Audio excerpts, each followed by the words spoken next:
शिर्डी साईबाबा संस्थान कर्मचारी सोसायटी निवडणुकीत सत्तांतर पाहायला मिळते।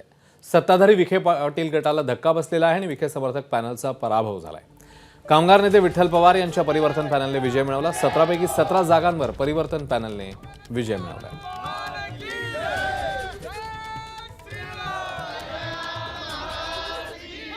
मी केलेला संघर्ष,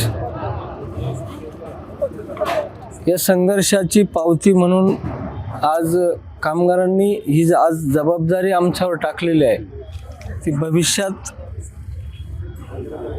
आम्हाला ही एक अग्रगण्य देशातील 2 नंबरच्या देवस्थानची संस्था असल्यामुळं आणि आम्ही वारकरी संप्रदायातली माणसं आहेत, तर यापुढे भविष्यात आम्हाला काम करावं लागेल। एबीपी माझा, उघडा डोळे बघा नीट।